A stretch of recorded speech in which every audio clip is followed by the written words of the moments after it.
saludos, intrépidos viajeros de la galaxia.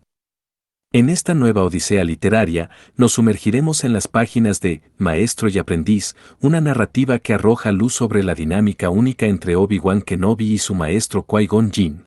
Viajaremos a los días de la Orden Jedi, explorando las lecciones, desafíos y aventuras que forjaron el destino de estos dos personajes emblemáticos de Star Wars.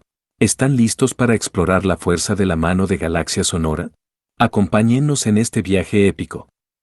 Capítulo 2. Alderaan es un bonito lugar, dijo Roharowek mientras el Merrick se alejaba del planeta. Es hermoso. Sereno. Por no mencionar, incauto, añadió Pax Marrafor con deleite. Eso es lo que más me gusta de un planeta. Qué bueno, porque es el último lugar donde querría meterme en problemas. ¿Por qué? Preguntó Pax mientras le fruncía el ceño. Enfrentamos castigos bastante más severos en casi cualquier otra parte. Ra'ara cruzó los brazos. Sí, pero en Alderaan no podemos salirnos con la nuestra con un soborno. Son horriblemente morales, ¿no crees? Ese no es lugar para ti ni para mí, dijo él con una sonrisa traviesa. A veces le gustaba fingir que eran más delincuentes de lo que eran en realidad. Ra'ara, por el otro lado, prefería a veces fingir que no eran delincuentes en absoluto. Después de todo no dañaban a nadie. No robaban nada de valor de los mundos que visitaban, solo rocas, aunque lo que se considera roca en un planeta es una joya en otro. Por ejemplo, estaba el caso de Alderaan. Su continente archipiélago estaba prácticamente cubierto de piedras blanquecinas y finas que se utilizaban con más frecuencia como grava. Pero si esas piedras se llevan a Rodia y se las muestran a los rodianos, cuyos ojos detectan algunas longitudes de onda que los humanos no pueden captar, se convierten en gemas espectaculares, iridiscentes y brillantes. Para ellos son piedras preciosas. Hace miles de años, en los tiempos de las leyendas, cuando los Sith seguían gobernando gran parte de la galaxia, las piedras preciosas se comerciaban libremente. Pero inundar el mercado con un producto precioso tendía a destruir su valor. A veces se llegaba al saqueo generalizado o a minar de manera ilícita los planetas cuyas piedras comunes eran extraordinarias en otra parte. Una afluencia de ciertas joyas podía llegar incluso a crear el colapso de la economía de un planeta. Así que se establecieron reglas estrictas para regular o incluso prohibir el comercio de la mayoría de las piedras preciosas. Ella y Pax simplemente hacían de cuenta que esas reglas no existían. No causarían el colapso de la economía de todo un planeta, por lo menos no si solo eran ellos dos. Como Pax le dijo cuando la contrató como copiloto y analista, ¿quién se enterará si tomamos lo poco que podría caber en la bodega del Merix? ¿Quién se volverá más pobre? Nadie. Entonces, ¿por qué nosotros no podemos ser más ricos? Ra'ara no encontraba ninguna razón.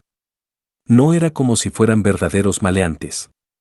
Pero esto era algo que tenía que repetirse una y otra vez. En ciertos sentidos eran una pareja dispareja. Ra'ara creció en un ambiente difícil, por decirlo en forma amable, y aprendió sola todo lo que sabía. Pax, por su parte, fue educado por droides con bancos de memoria que contenían datos interminables y sin absolutamente nada más que hacer. Ella era alta, morena, su piel tenía un tono dorado y su lacio cabello que le llegaba hasta la cintura era negro como un ala de cuervo. Pax tenía unos centímetros menos de estatura. Su pelo era tieso, salía de su cabeza como si lo hubieran electrocutado. Su tez era tan pálida que a veces los desconocidos le preguntaban si venía de un planeta donde la gente vivía en el subsuelo. Su ropa, que era de la mejor calidad, siempre estaba desaliñada y parecía quedarle grande a su delgado cuerpo. Ra'ara vestía ropa de trabajo negra que compraba en las ofertas de los puestos que había en los puertos espaciales, lo cual hacía que pareciera ser nativa del lugar en casi cualquier parte. A eso le añadía una simple capa o capucha. Ambos eran humanos y hasta allí llegaban sus semejanzas. La mayoría de la gente no se fija en nosotros porque nos ve como si fuéramos un intelectual distraído y su piloto de clase baja, pensaba Ra'ara y eso le parecía muy conveniente. Era necesario que pasaran desapercibidos. Ignorados. Olvidados. Ella vivió su infancia bajo vigilancia y control. No permitiría que le volviera a ocurrir. Pax empujó la palanca que envió su nave al hiperespacio. Cuando las pantallas adquirieron un tono azul con la luz que parpadeaba, Rahara se levantó de su asiento. Voy a revisar el espectrómetro. No es necesario todavía, respondió él con su fuerte acento de Coruscant. No iremos a Rodia durante varias semanas. Era importante no viajar directamente entre la fuente de las piedras y el mercado, porque eso dejaba un rastro. No está de más. En realidad, los silencios entre ellos se estaban volviendo incómodos a últimas fechas, por lo que era mejor tener algo que hacer. Rahara llegó a la escalera y descendió al corazón del Merix. En la mayoría de los cargueros Gozanti, ese espacio sería comúnmente la bodega de carga, con metal sin recubrimiento y poca luz. Sin embargo, en su caso, el espacio completo tenía un brillo dorado y en el centro había miles de kilos de piedras preciosas. El campo bloqueador de escáneres que creó Pax la hubiera impresionado de cualquier forma, pero no solo había inventado la tecnología, sino que también había hecho que su diseño fuera hermoso. Sabía que para Pax la belleza era importante. Aunque no lo admitiera, esa era la verdadera razón por la que robaba joyas en lugar de cargamentos más fáciles y lucrativos. Le gustaba mirarlas. Sin embargo, Pax Marrowford nunca admitiría hacer algo por razones sentimentales. Rahara se ató el cabello en una cola de caballo y se quitó la túnica que le había ayudado a pasar desapercibida en la ciudad de Aldera. Fue hasta los controles del campo bloqueador de escáneres, que eran endiabladamente complejos. A pesar de que llevaba trabajando con Pax desde hacía ya mucho tiempo, tenía que revisarlo siempre. Pax no entendía lo que quería decir la gente cuando hablaba de cosas amigables con el usuario. O tenías la suficiente inteligencia para usar su tecnología o no. Una vez lista, se levantó las mangas hasta los codos y luego presionó los comandos que desactivaban, apenas por un segundo, el campo de energía, lo que provocaba la emisión de un torrente de luz brillante seguida de oscuridad. Eso le daba el tiempo suficiente para tomar un gran puñado de su botín. Cuando estaba a unos cuantos centímetros de quitar la mano, el campo se reenergizó con un resplandor cegador. Rahara parpadeó y se felicitó por no sufrir una quemadura en esta ocasión. ¿Sabes?, dijo Pax desde la escalera detrás de ella. Logramos lo que se conoce como una huida impecable. Ya puedes apagar el campo. Dices lo mismo siempre, y siempre te respondo que necesito practicar la operación del campo a intervalos cada vez más breves. Era de esperarse que para estas alturas ya lo tuvieras dominado. Con las gemas en las manos, Rahara caminó hasta el otro lado de bodega donde estaba la mesa con el espectrómetro. Y yo hubiera esperado que para este momento ya habrías aprendido a interactuar con otros seres humanos en lugar de sugerir que todo el mundo en la galaxia es un idiota, excepto tú. Al parecer los dos estamos decepcionados. Colocó las piedras sobre la mesa y empezó a separarlas por tamaño y probable calidad. Su primer trabajo, cuando tenía apenas 9 años, fue clasificar minerales, por lo que era una tarea casi automática para ella. Rahara, dijo Pax en voz más baja, lamento si te ofendí, era una broma. No la había ofendido, solo la había irritado, cosa ya de por sí suficientemente mala. A veces se hartaba de tener un compañero que sonaba más a droide de protocolo que a un ser humano, aunque tuviera una buena excusa. ¿Ves a alguien riéndose? No. Obviamente mi comprensión del sentido del humor necesita refinarse. Eso sí le causó risa. Pax era más gracioso cuando no intentaba hacerlo. Tenemos que hablar, dijo Pax mientras Rahara se colocaba sus visores de aumento. Se trata de nuestro siguiente destino. ¿Gamor? Ese viaje sería asqueroso, pero por lo menos podrían tener como recuerdo su reciente visita a Alderaan para superar las semanas de dragar pantanos fétidos. Estoy tan emocionada con eso. Estás siendo irónica, pero te aseguro que esta falta de entusiasmo es absolutamente mutua. El asunto es que estuve pensando. Pax se inclinó hacia ella y asomó su larga nariz sobre la grava blanca que estaba en la mesa. Podemos recolectar el coral gamorreano en cualquier momento, pero ¿cómo ves si buscáramos algo todavía más escaso? ¿Algo más valioso? ¿Cómo qué? ¿Los diamantes de fuego de Mustafar? Rahara nunca había estado ahí, pero, por lo que había oído, visitar ese lugar haría que el trabajo en Gamor pareciera un viaje al paraíso. Nada tan peligroso, continuó él mientras volteaba ligeramente su rostro hacia ella. Cristales Kyber. ¿Kyber? ¿Estás loco? Rahara se puso los visores sobre la cabeza para poderlo ver mejor a los ojos. Los Jedi vigilan el comercio de Kyber como si fuera, no sé, lo cuidan más que cualquier otra cosa que hayamos comerciado. O cualquier cosa que lleguemos a comerciar algún día. Sin embargo, sigue existiendo un mercado negro, al igual que ciertas aplicaciones industriales. Y si ninguna industria nos los comprara, y los mercados en cuestión fueran demasiado negros para que nos sintamos cómodos, entonces simplemente alertamos a los Jedi de una nueva mina de Kyber. Haríamos algunos amigos, algún día podría ser útil tener conocidos entre los Jedi. Eso tenía más sentido, pero de todos modos, el Kyber no se encuentra en muchos lugares y los Jedi controlan esas áreas. ¿De verdad estás sugiriendo que les robemos? Pac soltó una risita burlona. Por favor, no soy un suicida. Soy atrevido. También soy la persona que quizá acaba de encontrar una fuente totalmente desconocida de Kyber. Incluso podría ser en la luna de un mundo completamente seguro. Sin guardias, sin peligros, con un clima agradable y, si mis análisis no me fallan, con una cantidad muy grande de cristales Kyber. Rahara había observado que Pac se pasaba horas interminables analizando varios escaneos planetarios con información completamente pública, pero demasiado detallada y densa como para que la mayoría de la gente la estudiara, a menos que ya supiera lo que estaba buscando. Pero Pax veía más que los demás. Ya decía yo que tenía que haber alguna razón para aguantarte, dijo ella. Una sonrisa cruzó por el rostro de Pax. Entonces, vamos a cazar un poco de Kyber. El viaje de regreso resultó incómodo. Era obvio que Obi-Wan esperaba evitar la plática sobre lo que había salido mal durante el tiroteo en Tet. Esa no era ninguna sorpresa en el caso de alguien tan joven. En muchos sentidos, Obi-Wan era demasiado maduro para su edad, tan constante que a veces al maestro se le olvidaba que tenía apenas 17 años. Solo en momentos como este, sentados lado a lado en la cabina de la nave espacial clase Rainauk, era cuando el maestro se daba cuenta de cuán desgarbado e ingenuo seguía siendo su padawan, de cómo en su rostro podían verse a la vez el niño que fue y el hombre que sería. Como le ocurría siempre en esos momentos, Qui-Gon sintió una punzada de culpa. Obi-Wan tenía mucho potencial y prometía tanto.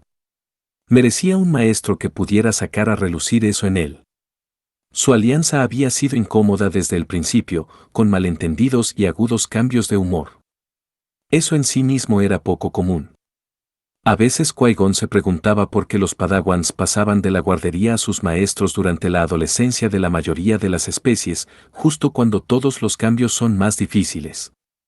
Él, como Dooku y Yoda y el viejo maestro de Yoda, había aceptado discípulos más jóvenes. Obi-Wan se volvió su aprendiz a los 13 años, lo que no había resultado muy conveniente. Qui-Gon conversó sobre el asunto con algunos de sus colegas, como Mace Windu y Depa Villaba, e incluso con Yoda. Todos ellos le aseguraron que los meses iniciales casi siempre eran difíciles. Preocuparte deberías si el conflicto no surgiera, le había dicho Yoda. Entonces suficiente crecimiento tu Padawan no podrá tener. ¿Habrán sido tan diferentes los primeros meses que él estuvo con Dooku? No obstante, sí llegó a forjar un potente vínculo con Dooku mucho antes de que estuvieran juntos un año y eso sucedía entre la mayoría de los maestros y aprendices. Tenía que reconocer que Rael le ayudó al principio, pero de todos modos él y Dooku se hubieran vinculado. Fue Dooku quien guió a Qui-Gon por las antiguas profecías Jedi, estimulando un interés en la lingüística e historia antiguas que sobreviviría con mucho a su ferviente creencia en las predicciones de los místicos. Aparte de eso, compartían múltiples rasgos de personalidad, la independencia, el escepticismo y la renuencia a aceptar la palabra del consejo como algo sagrado. Las características que él y Dooku tenían en común eran casi por completo las mismas en las que él y Obi-Wan eran opuestos exactos. Qui-Gon creía en lidiar con cada situación según sus características propias, mientras que Obi-Wan deseaba tener procedimientos que seguir. Qui-Gon valoraba la flexibilidad, en tanto que Obi-Wan parecía considerarla como desorganización. El maestro había aprendido a llevarse mejor con el consejo a lo largo del tiempo, pero siempre conservó su independencia, en tanto que su aprendiz seguía pensando que tenía que obedecer al consejo en cada detalle y en todo momento, y se horrorizaba siempre que Qui-Gon se desviaba en lo más mínimo de los protocolos establecidos. Nada de esto hacía que Obi-Wan fuera un mal candidato para convertirse en caballero Jedi. Muchos de ellos, incluso algunos de los mejores, pensaban y actuaban del mismo modo. Pero si lo hacía un aprendiz poco adecuado para Qui-Gon. Después de años de trabajar juntos, seguían fuera de sintonía. Si la situación que enfrentaron ese día hubiera sido más extrema, si la amenaza en el Palacio Hot hubiera sido más grave, esas discrepancias en su entendimiento mutuo bien podrían haberles causado la muerte. ¿Cómo lo resuelvo?, se preguntaba Qui-Gon. ¿Puedo hacerlo? Obi-Wan no merece menos. Lamento lo que pasó, maestro, dijo finalmente el chico. Debería haber entendido a qué se refería con ocuparme de la puerta y luego me dejé atrapar robando una nave. Obi-Wan, la culpa fue mía. Qui-Gon colocó su ancha mano sobre el hombro de su aprendiz. En primer lugar, te di instrucciones poco claras. A estas alturas, un mejor maestro le hubiera enseñado a su padawan a entender sus instintos en batalla, pensó. Además de que sabía que probablemente no podrías conseguir una nave tú solo. Valió la pena el intento y eso es todo. No tienes la culpa. La mayoría de los padawans se sentirían aliviados con librarse de la culpa, pero Obi-Wan solamente frunció el ceño. Puedo hacerlo mejor. Qui-Gon suspiró. Ambos podemos. Ahora vayamos a casa. En el planeta Pijal, bajo un sol ardiente, la carrera estaba en marcha. Vamos. Gritó Rael Averross para azuzar a su montura hacia una amplia grieta profunda y llena de rocas. El baráctilo chilló al momento de saltar, cruzando el abismo en un solo salto.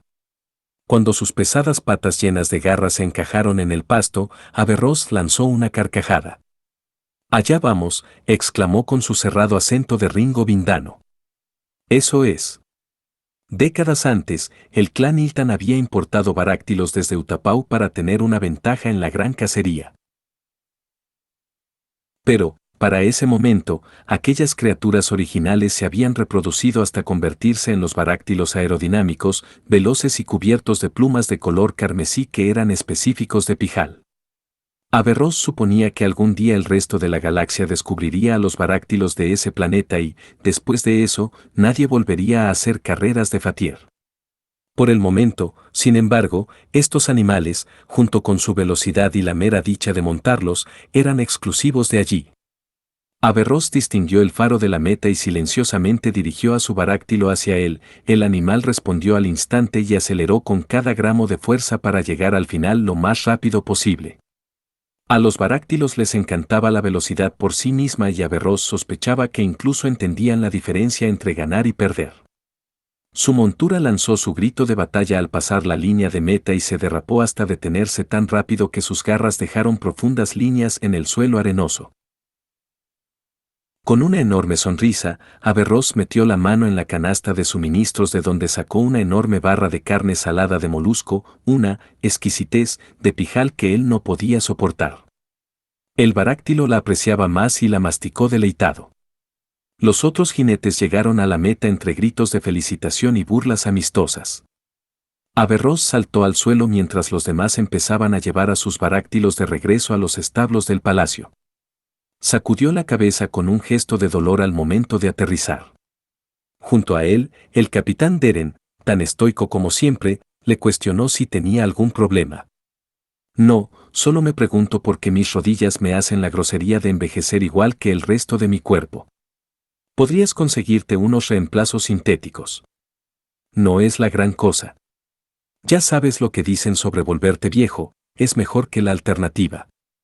Averross intentaba recordar ese dicho. La fuerza sabía que, a lo largo de su vida, había visto demasiadas personas que habían muerto jóvenes. Por eso, si algunas mañanas se veía en el espejo y se preguntaba quién era ese vejete canoso, se contestaba simplemente que esa era la prueba de que no estaba muerto. Además, intentaba vivir al máximo el resto de su vida. Cuando llegaron a los establos, los sirvientes tomaron de las manos de los jinetes las riendas de los baráctilos y condujeron a los animales para darles su baño de tierra y alimentarlos. Deren y algunos de los demás soldados regresaron a sus barracas, pero Averroes condujo al grupo más grande a la cantina más cercana. No podría decirse que fuera palaciega, era un hoyo lodoso labrado en una sucia roca y olía más parecido al cantinero Bouquier. Esa era, sin embargo, una de las razones por las que le gustaba. Los clientes lanzaron vivas de bienvenida cuando entró Iselvie, la camarera del pelo rubio, sonrisa pícara y grandes senos, le sonrió cálidamente mientras le quitaba la larga capa. El jinete que caminaba más cerca de Averroes se inclinó y le murmuró, ¿así que ya volvieron a ser pareja? Tal vez.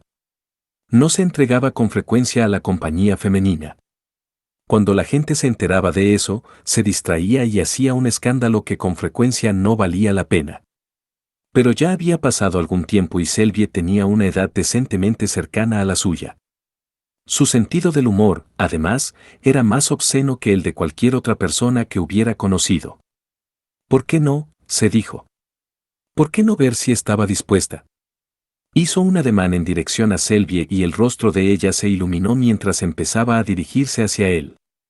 Oye, refunfuñó un enorme changriano que obviamente estaba borracho. Su mano azul grisácea se aferró al codo de la camarera. Yo estaba hablando con ella. Estaba llegando a algo. No estabas ni cerca de eso, replicó ella. Más bien ya lárgate. Has bebido suficiente.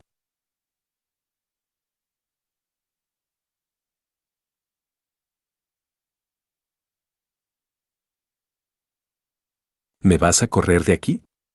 ¿Por ese? Con la mano que tenía libre, el changriano señaló hacia Averroes. Con esas botas lodosas, no afeitado y sin educación. ¿Eso es lo que te gusta? Créeme, yo te mantendría con más estilo. Debes ser nuevo por estos lugares, respondió mientras se soltaba. Nadie me mantiene. Yo me mantengo sola. Dame oportunidad, nena. El changriano trató de jalarla, pero ella se desprendió de sus borrachas manos. Eso solo hizo que el tipo se enojara más. ¿Quién te crees que eres? Despreciar a alguien como yo, una basura como tú. Eso eres, nada más que basura. Era obvio que a Selby no le importaban los insultos que le lanzaba el changriano, pero eso no significaba que Averroes no debiera entrometerse. Además de que le encantaba este tipo de cosas. Óyeme, tú, le dijo al borracho. Lárgate antes de que yo te saque. El pecho del changriano se hinchó. Parecía pensar que, si no podía conseguirse una mujer, una pelea sería su segunda opción preferida. A ver, sácame. ¿Cómo crees que lo lograrás? En un abrir y cerrar de ojos, la mano de Averroes pasó a su cinturón y tomó su arma. El sable de luz cobró vida y su brillo azulado iluminó toda la habitación. El changriano enmudeció mientras los demás comensales guardaban silencio. Averroes sonrió. Te apuesto que me las arreglaría. Jedi, musitó el changriano, que ya estaba tambaleándose hacia la puerta con la cabeza inclinada. No sabía que fueras. No pareces un Jedi. Ajá, respondió. Siempre supuse que los demás Jedi no se parecían a mí. Te voy a reportar, gritó el changriano mientras agitaba sus cuernos lo más cerca posible para parecer amenazante. Seas Jedi o no, debes responder ante la ley. Las autoridades se van a enterar de esto. Selby tenía las manos sobre las caderas y parecía como si nunca se hubiera divertido tanto. Bienvenido a Pijal. Hasta que nuestra princesa crezca, nos gobierna un regente. Mientras decía eso, señaló con ostentación hacia Averroes. Te presento a nuestro Lord Regent. El changriano dio marcha atrás y salió de la cantina en medio de las risas y rechiflas de los demás. La música empezó de nuevo y Averroes apagó su sable mientras volteaba hacia Selby con una sonrisa. Pero en ese momento se encendió la holopantalla detrás de la barra y sus bordes se tiñeron de rojo. La sonrisa desapareció del rostro de Averroes antes de que la imagen se enfocara para revelar una bodega de las afueras de la capital quemándose hasta sus cimientos. Si la princesa Fanry lo estaba viendo, cosa que seguramente hacía, la aterrorizaría. Tendría que regresar de inmediato con ella. Que estos monstruos no piensan nunca en la gente que lastiman, se dijo. Mientras los droides bomberos rodaban por todos lados extinguiendo las llamas, un anuncio apareció al tope de la holopantalla: se sospecha de la actividad de la oposición. Alan Azoka, murmuró. La mandaré al infierno. Y así, llegamos al fin de otro capítulo en nuestro recorrido por las estrellas con Maestro y Aprendiz. La conexión entre Obi-Wan Kenobi y Qui-Gon Jinn nos ha brindado una visión única de los cimientos de la Orden Jedi. Agradezco tu compañía en este viaje y espero que hayas disfrutado explorando las lecciones y desafíos que han dado forma a estos personajes icónicos. Si este viaje te ha intrigado, te invito a sumergirte en más relatos en Galaxia Sonora. No olvides suscribirte y activar la campana para acompañarnos en futuras aventuras. Gracias por ser parte de esta comunidad. Hasta la próxima y que la fuerza te guíe siempre.